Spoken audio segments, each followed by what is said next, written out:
Silakan duduk saudara yang dikasihi Tuhan. Terima kasih, ini luar biasa pakai baju kebaya modern ya.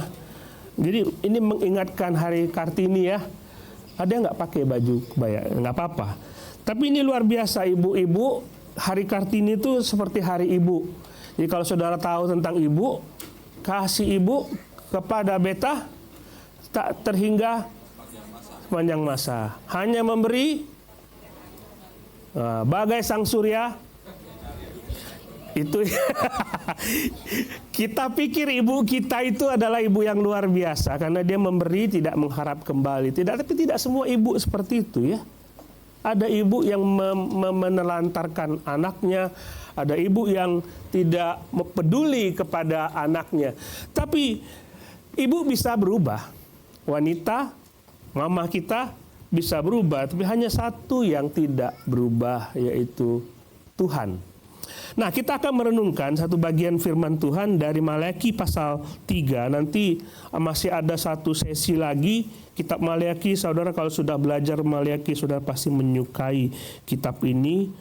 Ini menyoroti problema kita, hubungan kita bersama-sama dengan Tuhan. Kita buka Maleakhi pasal 3, ayat yang ke-6 sampai ayat yang ke-12. Maleakhi pasal 3 ayat 6 sampai 12. Saya baca ayat genap, saudara membaca ayat ganjil. Bahwasanya aku Tuhan tidak berubah dan kamu Bani Yakub tidak akan lenyap.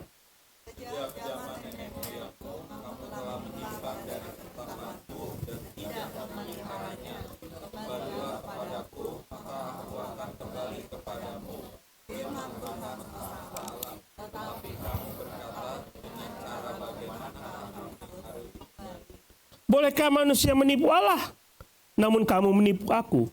Tetapi kamu berkata, dengan cara bagaimanakah kami menipu engkau mengenai persembahan, persepuluhan, dan persembahan khusus?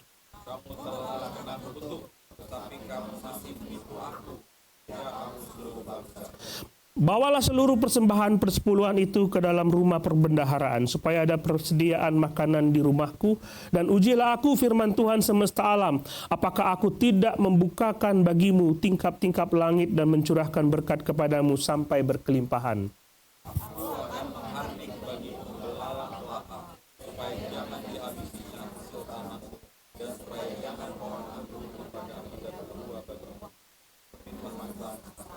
Maka segala bangsa akan menyebut kamu berbahagia, sebab kamu ini akan menjadi negeri kesukaan firman Tuhan semesta alam. Perhatikan ada frase firman Tuhan semesta alam, dia yang bicara. Kalau dia bicara, tidak ada yang bisa membantah. Kalau dia ngomong, itu adalah sesuatu kepastian. Kepastian dan tidak bisa diubah oleh apapun. Mempersiapkan khotbah ini, saya mengajak saudara melihat ada satu gambar. Coba lihat gambar ini. Ada tanaman dan ada matahari. Ada tanaman, ada matahari. Saya suka tanam dan saya tahu tempat-tempat di mana tanaman harus diletakkan. Apakah dia di bawah matahari langsung atau dia berada di naungan. Tapi yang jelas setiap tanaman membutuhkan sinar matahari. Setiap tanaman perlu sinar matahari. Dan matahari selalu bersinar mulai dari jam 6 pagi sampai jam 6 sore. Dan selalu bersinar. Kalaupun tidak ada sinarnya, itu pasti terhalang oleh awan. Dan selalu akan ada. Dan matahari tidak bergantung kepada tanaman. Apakah tanaman itu ada di situ atau tidak. Di gurun pasir tidak ada tanaman, tetapi tetap ada sinar matahari. Ini yang disebut dengan independen. Matahari tidak bergantung kepada apapun, dia tetap bersinar sepanjang masa. Saudara boleh tidur malam ini dengan keyakinan besok pasti ada sinar matahari. Benar bukan? Itu tetap tidak berubah. Tetapi kalau tanaman itu selalu berubah tergantung ada tidaknya matahari. Jadi kalau misalnya tidak ada matahari selama berbulan-bulan, pertumbuhan tanaman tidak akan maksimal. Seperti itu. Jadi ada variabel tetap, ada variabel yang tidak tetap. Kalau dalam penelitian kan seperti itu. Ini dipengaruhi oleh ini. Ada variabel independen yang tidak dipengaruhi oleh yang lain, tetapi variabel independen itu mempengaruhi variabel tidak tetap. Nah, dalam hal ini ada penyataan dari Tuhan bahwa aku tidak berubah. Jadi Allah itu tidak berubah. Dia independen, tidak bergantung kepada apapun. Dia tetap tidak berubah. Dulu, sekarang, dan sampai selama-lamanya, seperti dinyatakan di dalam ayat yang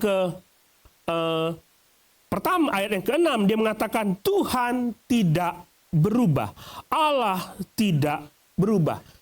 Nah, ini ada percakapan antara Allah sama bangsa Israel. Maleaki kan saudara melihat itu selama berapa minggu ini, saudara melihat ada percakapan antara Allah dengan bangsa Israel. Ada tuduhan yang mereka lontarkan kepada Tuhan. Di lain pihak Tuhan menjawab itu. Benar kan? Engkau tidak mengasihi aku. Wah, itu ayat yang kedua. Maleaki pasal pertama ayat yang kedua. Aku mengasihi engkau, kata Tuhan. Dengan cara gimana? Engkau tidak mengasihiku. Jadi kasih kepada Allah itu, kasih Allah kepada mereka itu, mereka mengatakan Allah tidak mengasihi kami. Padahal pasal 3 ayat 6 mengatakan aku tidak berubah, kasihku tetap. Tidak berubah. Allah dituduh tidak mengasihi, Allah dituduh tidak adil, Allah dituduh tidak peduli terhadap mereka, Allah dituduh tidak menghormati perjanjian. Padahal Allah mengatakan, Allah bantai itu semua, aku tetap mengasihimu, aku peduli kepadamu, aku mengasihimu dan adil sepanjang masa, aku tidak berubah. Yang berubah itu Israel. Saudara lihat, yang berubah itu Israel. Jadi Israel berubah sepanjang masa. Kadang sayang kepada Tuhan, kadang beribadah kepada Tuhan, kadang tidak beribadah kepada Tuhan. Nah, kalau Allah mengatakan aku tidak berubah, dia ngomong di hadapan saudara, aku tidak berubah. Bagi saudara itu untung atau rugi? Halo? Untung? Hah, benar Bu? Dulu waktu saya masih muda, ini biasalah anak muda ya, suka naksir kan? Saudara juga pasti seperti itu. Waktu masih SMP, SMA, naksir. Dan saya bilang, Tuhan, itu cewek cantik banget. Aku suka sekali sama dia. Aku senang sama dia. Dan aku berdoa, kalau seandainya doa mengubah segala sesuatu, kalau Tuhan bilang dia bukan calon kamu, dan Allah tidak bisa berubah dalam mengatakan tidak, bukan dia, rugi saya. Benar kan? Maksudnya naksir dia kok. Kok Tuhan nggak bisa dirubah? Lah gimana nih ceritanya ini? Ayo, pernah naksir laki-laki? Halo, yang cewek-cewek mana? Yang cewek-cewek, yang cowok-cowok, yang masih single, yang masih muda, yang menikah jangan angkat tangan. Yang belum menikah pernah naksir sekarang? Saat ini lagi naksir nggak? Kan berdoa, Tuhan kasih dia dong ke aku, gitu kan? Benar nggak? Cakep itu, aku mau sama dia. Terus Tuhan bilang, aku tidak berubah, dia bukan calon kamu. Nah, untung apa rugi? Pikir. Kalau seandainya nih udah kayak yang muda-muda sudah lewat, dia sudah bekerja sekarang. Tuhan, naksir juga? Enggak. Tambah. Yang sudah bekerja deh sekarang. Tuhan, ini lagi ada masalah. Aku pengen masalah ini selesai tahun ini juga. Oh, Tuhan bilang, no. Aku pengen kamu belajar lagi.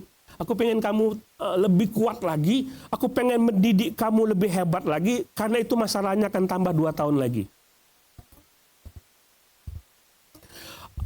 Tuhan tolonglah. Terus saya bilang, aku tidak berubah. Untung apa rugi?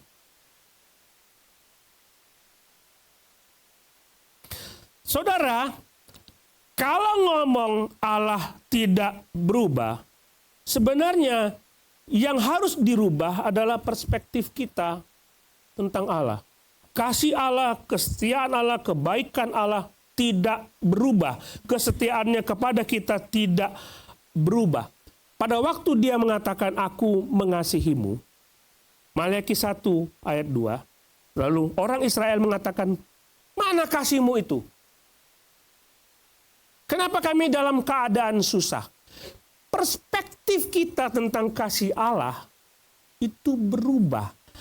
Keadaan yang kita alami membuat kita merasa bahwa Allah tidak mengasihi kita. Padahal tidak seperti itu. Ya kan? Kalau misalnya ada tanaman mengatakan, mana matahari? Cahayamu tidak kena kami.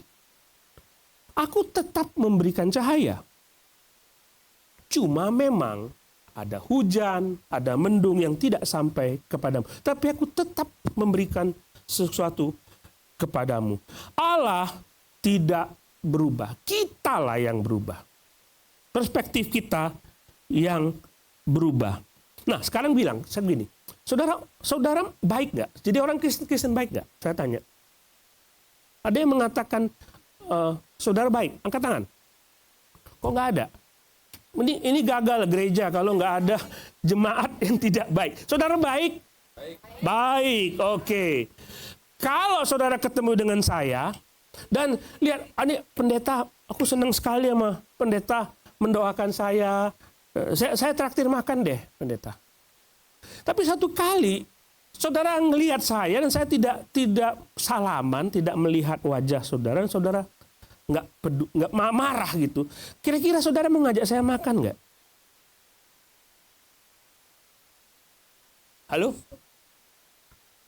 Nah, jadi saya salaman. Giliran saudara saya nggak salaman. Kira-kira aku mau ngajak pendeta makan nggak? Di mana baiknya coba? Kebaikan kita tuh berubah bergantung kepada keadaan. Tapi Allah tidak seperti itu.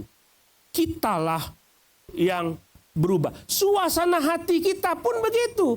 Pada waktu kita ketemu, ngobrol sama-sama, ketika ada orang yang menyinggung perasaanmu, maka suasana hati kita berubah. Kita mudah tersinggung. Awalnya kita tersenyum.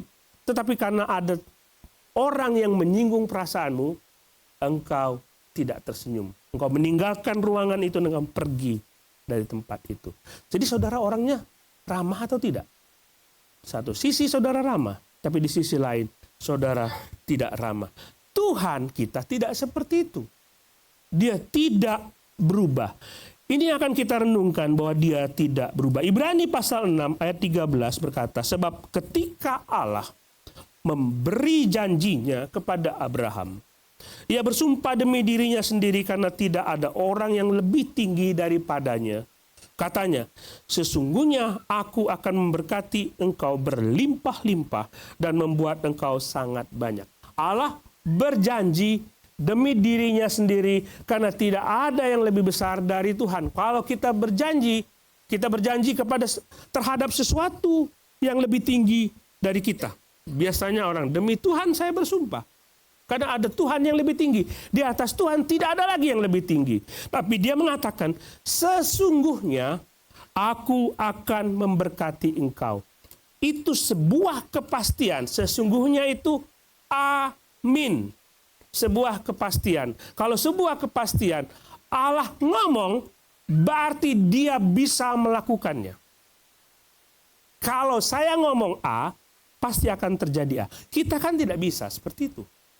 Kalau kita berjanji kepada seseorang, kadang-kadang kita tidak bisa menepati janji kita karena force major misalnya. Nggak bisa kita seperti. Tapi kalau Allah mengatakan, aku mengatakan demikian, itu tidak akan mengubah keputusannya dan dia pasti akan melaksanakan. Dia janji.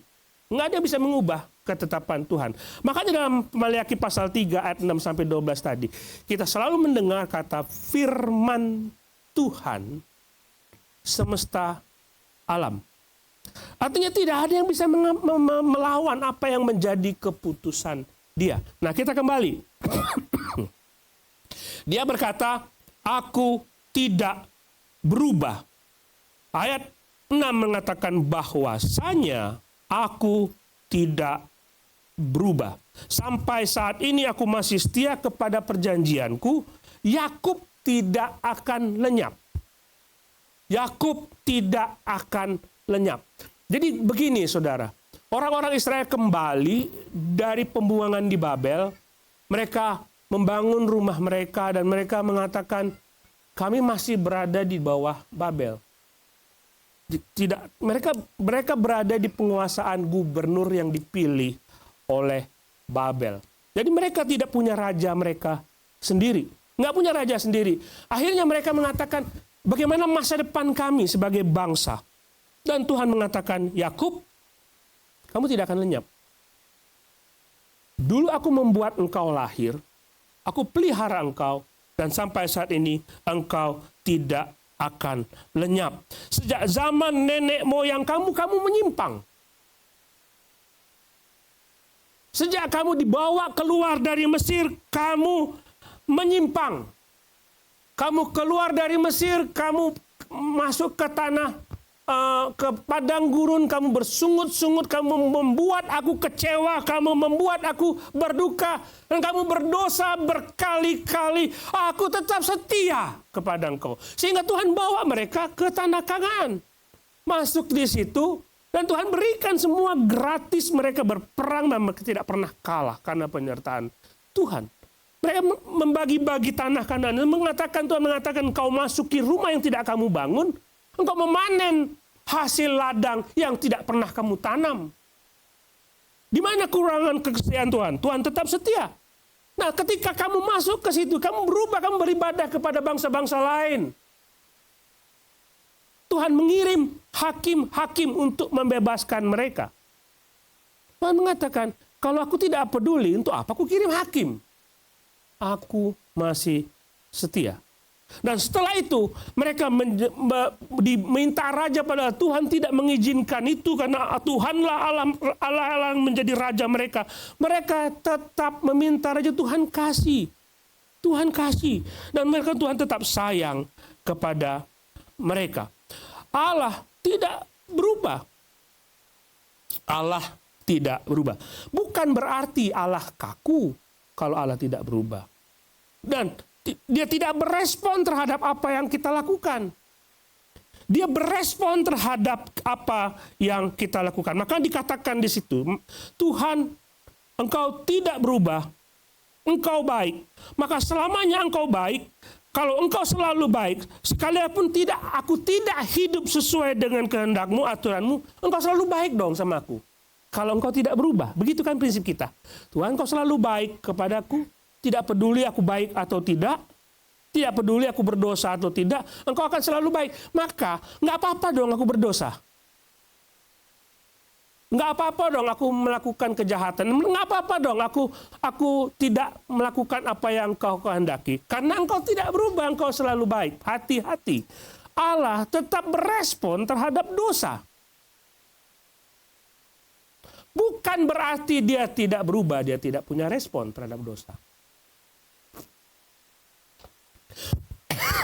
Jadi waktu kita berdosa, Allah tetap menuntut supaya dia bertindak. Adam jatuh dalam dosa. Dia dikasih makan buah yang dilarang oleh Tuhan. Kalau Allah itu mengasihi, maka sebaiknya ya cincailah. Ampuni aja dosa Adam, udah baik semua. Tidak. Kalau kasih Allah tidak berubah, maka hukum Allah pun tidak berubah. Sudah tahap paham sampai situ? Kalau kasih Allah itu tidak berubah kan? Kasihnya kepada kita tidak berubah, tapi ketetapannya pun tidak berubah. Maka ketika dia mengatakan kepada Adam, kalau kamu makan buah ini, kamu pasti mati. Itu tidak berubah. Jadi ketika Adam jatuh dalam dosa, Allah tetap mengasihi dia.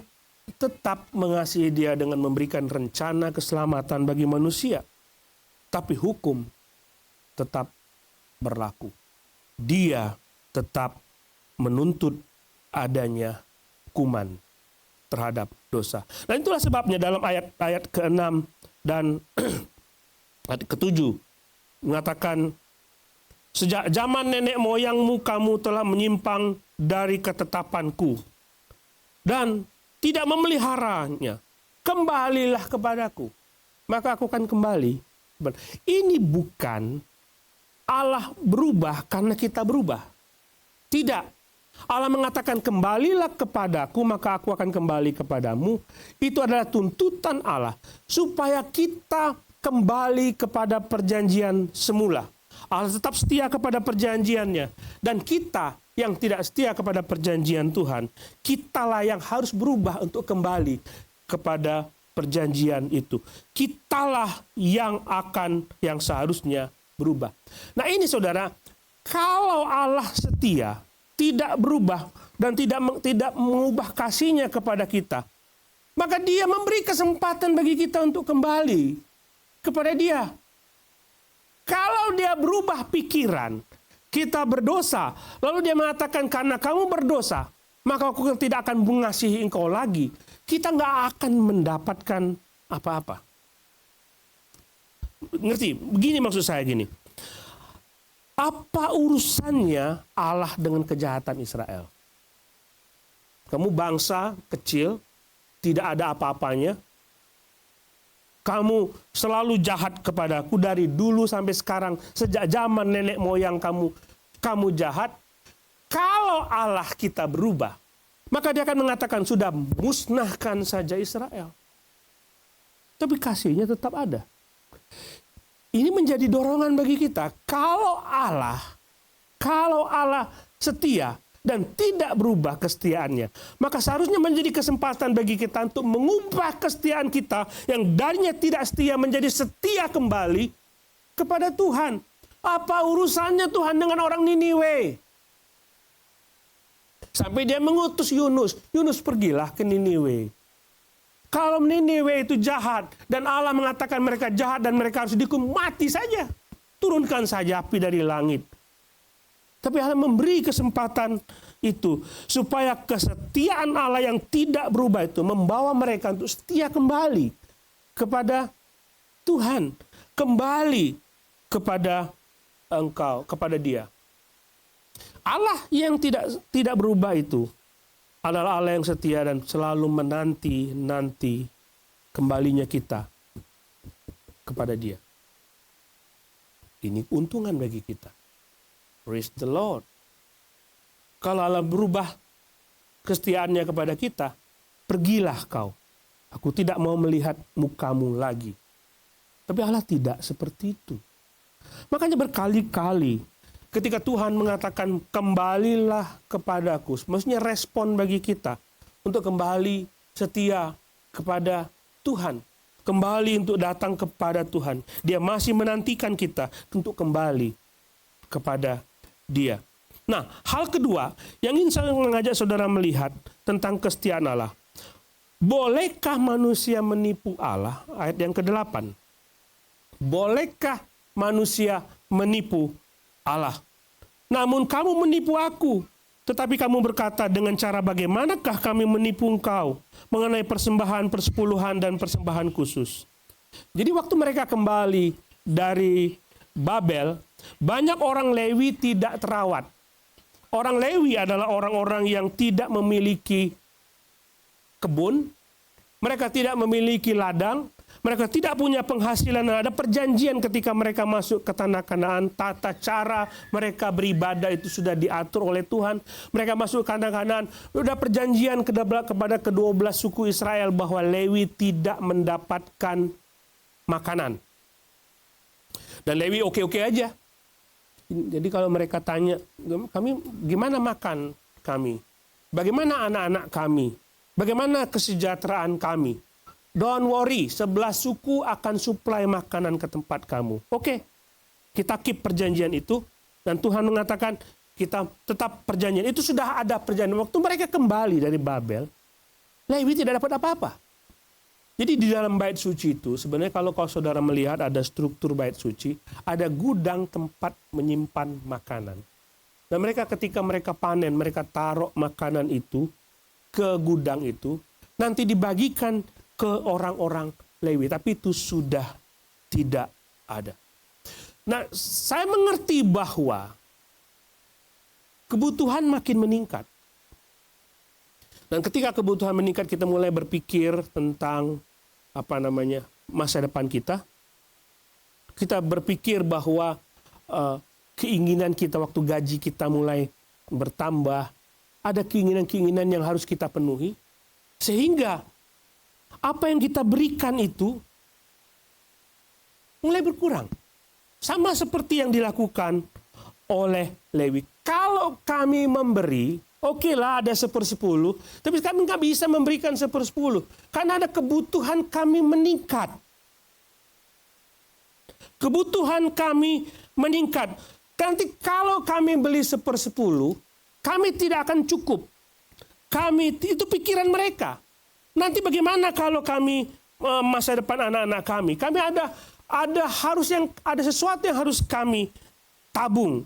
Standar hidup kami makin tinggi, maka tabungan kami pun harus makin tinggi. Kira-kira seperti itu. Nah, kita sampai masa kini pun punya pola pikir seperti itu. Kita mesti saving untuk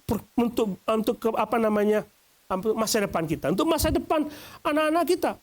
Perpuluhan itu perintah bagi Israel. Ketetapan itu nggak berubah. Tapi di sisi lain Tuhan mengatakan, aku tidak berubah. Coba perhatikan ayat yang ke-10 itu. Bawalah seluruh persembahan persepuluhan itu ke dalam rumah perbendaharaanku, supaya ada makanan di rumahku, dan ujilah aku firman Tuhan semesta alam, aku akan membukakan bagimu tingkap-tingkap langit. Dulu aku buka tingkap langit supaya engkau diberkati. Sekarang aku buka tingkap langit supaya engkau pun diberkati. Aku nggak pernah berubah itu. Pemberianmu kepada Tuhan berubah, tapi berkatku tidak pernah berubah. Mengerti maksudnya? Kadangkala kita berpikir bahwa kita tidak akan cukup kalau kita memberi banyak bagi Tuhan. Ada ketakutan kita bahwa Allah tidak setia kepada perjanjiannya, sehingga kita tidak akan cukup untuk masa depan kita. Mereka punya pengalaman panjang dengan bangsa Israel. Tadi seperti yang saya katakan, mereka keluar dari bangsa Mesir dengan mujizat. Tidak ada pernah mujizat dikeluarkan seperti itu untuk mengeluarkan mereka dari Mesir. Tidak akan pernah ada. Tidak akan pernah ada mujizat di mana ada laut terbelah dan mereka keluar dari ancaman orang Mesir. Hanya bangsa Israel, mereka berada di dalam kesulitan dan Tuhan memberikan berkat. Dan ketika mereka di padang gurun, tidak ada Indomaret, tidak ada pasar modern untuk belanja. Tapi Tuhan kirim bakery dari langit. Bakery sorgawi. Turun dari langit. Mana sorgawi? Disediakan buat mereka. Ada pengalaman seperti itu. Nah, Tuhan bilang, aku tidak akan membuat engkau kekurangan. Percaya nggak janji itu? Kita nggak percaya, bener.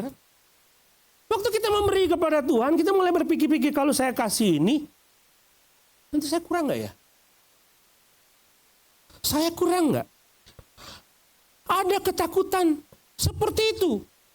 Mereka ketika tidak ada minum di padang gurun, cari situ kalau pernah ke padang gurun, cari di situ minuman, hanya diketok aja batu itu dan keluar air.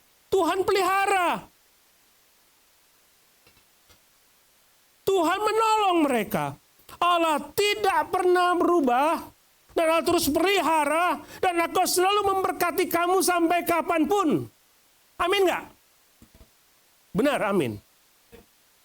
Tuhan akan berkati kamu sampai kapanpun, engkau tidak akan pernah kekurangan. Amin nggak? Amin. Nah, sekarang kita kembali kepada perpuluhan tadi. Kita kembali kepada persepuluhan tadi. Bawalah seluruh persembahan persepuluhan. Ini ukurannya. Ini seperti ujian kepada kita. Kita masih percaya nggak bahwa Allah tidak berubah dan akan terus pelihara kita Ujiannya seperti itu. Bawalah seluruh persembahan persepuluhan itu ke dalam rumah perbendaharaan supaya ada persediaan makan bagiku. Aku akan membukakan bagimu tingkap-tingkap langit dan mencurahkan berkat bagimu berkelimpahan. Saudara percaya itu ya? Nah sekarang gini, kalau Tuhan mengatakan, berikanlah 1% dari penghasilanmu TLCC untuk pekerjaan Tuhan. 1%. Saudara masih percaya Allah pelihara hidupmu? Enggak ada. 1% aja susah banget. 1%. Saudara punya 1 juta, 1%-nya berapa? 10.000. 10.000 ya? Saudara kasih 10.000. Percaya nggak Tuhan akan pelihara kamu? Amin. Sekarang kita naik 5%. Haha. Udah muncul itu. How much you will give to the Lord? Kita naik ke 5%. Kalau Tuhan menuntut kamu memberi 5% dan kamu hidup dengan sisanya, masih nggak kamu percaya bahwa Allah akan pelihara hidupmu? 5% masih mikir-mikir? Masih? Amin. 10%? Aman. 50%?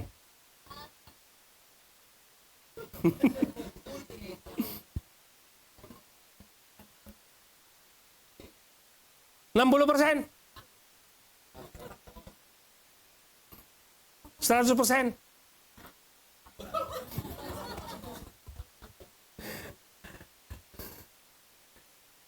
Saudara percaya nggak kalau saudara memberikan semuanya, Allah akan gantikan? Saudara, ini ujian bagi kita. Seberapa besar kita percaya Allah pelihara hidup kita kalau kita tidak punya apa-apa? Masih percaya tidak? Jadi sebenarnya saya tidak mengajak saudara memberi 100%. Bukan itu, pasti istri minta 100% buat dia kan gitu. Ya, bukan, saya tidak mengajak saudara memberi 100%. Tetapi bukan besarnya pemberian saudara kepada Tuhan yang menjadi ukuran. Tapi seberapa besar saudara percaya bahwa Allah pelihara hidupmu. Itu saja. Lihat persembahan janda miskin itu. Dia memberikan lebih banyak persentase karena dia tahu aku memberi, Allah tidak akan membiarkan aku, Allah sedia memelihara hidupku. Bukan banyaknya pemberian. Kalau saudara lihat banyak pemberian, kita akan kecewa karena memang orang kan beda-beda penghasilannya. Oh, dia memberi lebih banyak, dia memberi lebih sedikit. Bukan itu ukurannya. Tapi seberapa besar saudara percaya bahwa Allah akan pelihara hidupmu. Sekalipun sekarang ini kamu tidak punya apa-apa. Amin nggak? Amin nggak? Aku tidak punya apa-apa. Tapi Allah tetap pelihara hidup. Saudara, ekonomi berubah, keuangan berubah, pasar saham berubah. Hari ini dia kaya, pasar saham turun, dia mendadak miskin. Keadaan bisa berubah. Ekonomi dunia berubah. Tapi Allah tidak berubah. Jadi saudara akan menggantungkan hidupmu kepada kekayaan atau kepada Tuhan? Kepada keadaan ekonomi atau kepada Tuhan? Tinggal kita pilih. Kalau kita menggantungkan hidup kita kepada kekayaan, kita bisa miskin. Kalau kita menggantungkan hidup kita kepada keadaan ekonomi, ekonomi bisa berubah. Tapi Allahmu tidak berubah. Kamu harus percaya kepada Dia. Dia Jadi kalau seandainya ini saudara lagi berjuang, aku lagi berjuang Pak, mempersiapkan masa depan anak-anakku. Mereka ke sekolah lebih baik, supaya mereka bisa cari uang lebih banyak. Dengan demikian mereka bisa aman. Apakah begitu? Atau saudara akan mengatakan, aku akan mempersiapkan anak-anakku, supaya mereka bisa belajar bergantung kepada Tuhan, sehingga apapun keadaan mereka, mereka percaya kepada sesuatu yang tidak berubah yang akan pelihara hidup mereka. Mana yang lebih baik? Saudara akan mengatakan kepada anakmu, nak carilah uang sebanyak-banyaknya. Dengan demikian hidupmu akan jauh lebih baik. Atau saudara mengatakan, nak, lihat, Papa punya Tuhan. Papa punya Tuhan yang tidak berubah. Engkau akan percaya kepada dia, dia akan pelihara hidupmu. Jadi perspektif kita kepada Allah yang tidak berubah itu kita terapkan kepada anak-anak kita untuk mengajarkan kepada mereka, nak, bergantunglah kepada Allah. Karena Allah tidak berubah. Anak-anak, saya suka dengan Gen Z. Nah, saya sedang meneliti itu dan saya suka ngobrol-ngobrol sama Gen Z di belakang. Kamu dapat nggak khotbah? Dapat sesuatu nggak? Atau pulang dengan tangan kosong, dengan pikiran yang kosong? Jadi saya akan ngomong dengan anak-anak remaja saat ini. Anak-anak yang masih memikirkan masa depan. Dan biasanya anak-anak remaja itu takut akan masa depan. Benar apa benar? Nanti aku akan jadi seperti apa? Aku akan lebih baik atau tidak lebih baik? Jadi begini, kalau saudara punya Tuhan yang tidak berubah dan dia tahu masa depanmu, seharusnya kita tidak perlu takut. Karena Allah kita tidak berubah. Kalau hari ini Tuhan mengasihimu dan memberikan engkau pendidikan, memberikan engkau kesejahteraan, besok Allah yang tidak berubah itu tetap akan pelihara hidupmu. Jadi anak-anak tidak perlu takut. Nanti pulang, ngobrol sama papa mama. Ngomong sama mereka. Papa mama dulu kayak apa? Takut tidak dengan masa depan? Ngobrol sama mereka. Papa mama takut nggak masa depan tuh mau jadi seperti apa? Apakah nanti aku akan seperti ini, seperti itu? Ngobrol sama mereka dan lihat pengalaman mereka ketika Allah pelihara hidup papa mamamu sampai saat ini. Punya pergumulan dulu waktu masih remaja, punya pergumulan waktu memulai usaha, punya ketakutan, tetapi Tuhan konsisten pelihara sampai saat ini. So nanti ketika kita diskusi sama orang tua kita akan lihat bahwa papa mama dipelihara oleh Tuhan. Dan aku punya Tuhan seperti yang papa mama punya. Dan aku tahu papa mama punya Tuhan yang dulu yang sampai sekarang punyaku tidak berubah. Kalau papa mama dipelihara Tuhan, maka aku akan dipelihara Tuhan terus sampai selama-lamanya. Allahmu tidak berubah. Kesetiaannya tetap untuk selama-lamanya. Perspektif kita yang harus berubah terhadap Tuhan. Kita punya ketakutan, kita punya kekhawatiran, tapi tidak perlu takut. Ada anak-anak kita yang belum pernah menikmati sekolah. Umur 4 tahun, 5 tahun, mereka belum memikirkan sekolah. Siapa yang pikirkan sekolahnya? Orang tuanya. Orang tuanya yang memikirkan, anak-anak tidak pernah memikirkan sekolah. Kita yang mempersiapkan. Saudara tidak pernah perlu takut pikiran nanti seperti apa masa depan. Karena Allah sudah merancang yang terbaik buat saudara. Kita lihat ayat berikutnya.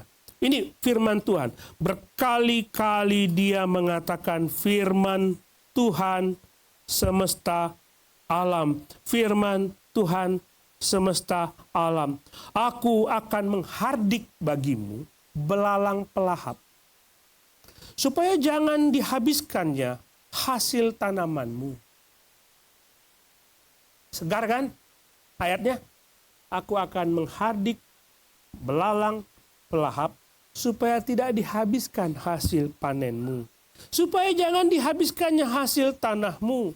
Dan supaya jangan pohon anggurmu di padang tidak berbuah. Artinya Tuhan ingin hasil panennya itu besar. Tuhan memberikan kepastian bahwa anggur itu akan berbuah lebat. Engkau akan menikmati hasilmu. Itu janji Tuhan. Firman Tuhan. Semesta alam, dia berjanji tidak ada yang lebih tinggi dari dia dan dia pasti akan memelihara hidupmu. Kalau dia bisa seperti itu, apa yang saudara takutkan? Tidak perlu takut. Maka segala bangsa akan menyebut kamu berbahagia. Amin. Don't worry. Be happy. Allah kita tidak berubah. Dia setia kepadamu. Jadi tantangannya adalah, kalau Allah ingin saudara memberi lebih banyak, apa kita perlu takut? Tidak takut. Kalau Allah menuntut engkau memberikan seluruh hidupmu, maju ke depan dan percaya kepada Dia. Berarti saudara sudah berada di tangan yang tepat. Sekarang ini, ambil keputusan untuk menyerahkan semuanya kepada Tuhan. Bukan hanya hartamu, bukan hanya uangmu, tapi dirimu untuk dipersembahkan kepada Tuhan. Mari kita berdoa.